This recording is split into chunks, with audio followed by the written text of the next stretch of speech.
ایک نکاح کی تقریب جاری تھی۔ نکاح خواہ نے دلہا سے اس کا نام پوچھ کر لکھا اور پھر اس کے والد کا نام پوچھا۔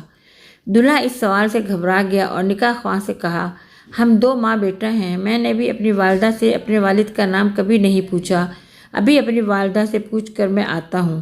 یہ کہہ کر وہ گھر چلا گیا۔ محفل میں موجود لوگوں میں سے کسی کو بھی اس کے والد کا نام معلوم نہ تھا۔ گھر میں داخل ہو کر اس نے والدہ سے اپنے والد کا نام پوچھا۔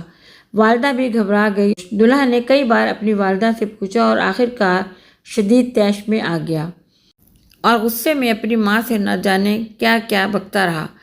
گھر میں موجود تمام عورتیں بھی خاموشی سے ماں بیٹے کا مکالمہ سنتی رہیں۔ وہ حیران تھیں کہ آج تک یہ سوال کرنے کا خیال ہمیں کیوں نہیں آیا، جبکہ ماں بیٹا اس مکان میں کافی عرصے سے رہ رہے تھے۔ اس نے بچے کو اسکول بھی اسی لیے داخل نہیں کروایا کہ شاید وہ اس کے باپ کا نام نہیں جانتی تھی۔ اچانک اس نے اپنی ماں سے کہا، اگر تم مجھے میرے باپ کا نام نہیں بتا سکتی تو اس شرمندگی کی زندگی سے بہتر ہے کہ میں خودکشی کر لوں۔ جیسے ہی اس نے یہ کہا، ماں نے بھاگ کر اسے روکا اور کہا، میری بات سن لو، پھر جو جی میں آئے کر لینا۔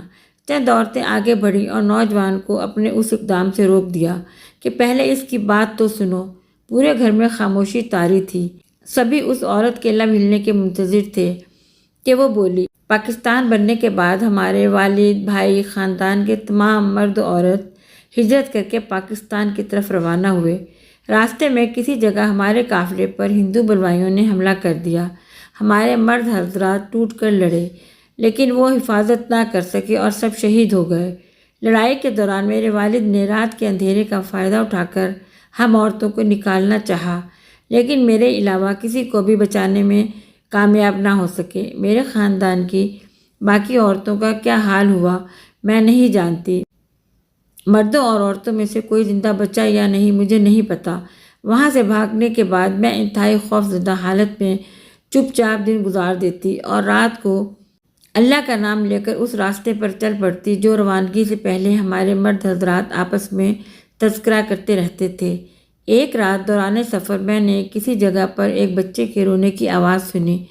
آگے بڑھ کر جا کر دیکھا تو کئی لاشوں کے درمیان ایک شیرخوار بچہ پڑا ہوا تھا۔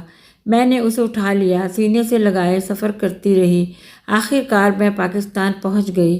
مہاجر کیمپوں میں بھی کسی جگہ مجھے اپنے خاندان کا کوئی فرد نظر نہیں آیا اور یوں میری دنیا صرف میرے اور اس بچے تک محدود رہ گئی۔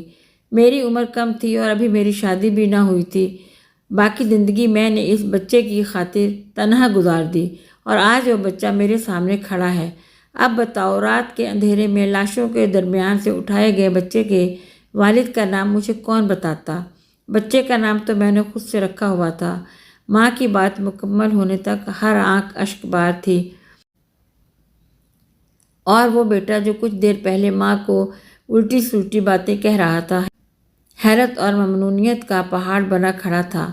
پھر شرمندگی کے ساتھ آگے بڑھا اور اس عورت کے احساسات کا بوجھ اٹھائے اس کے قدموں میں گر کر رونے لگ گیا۔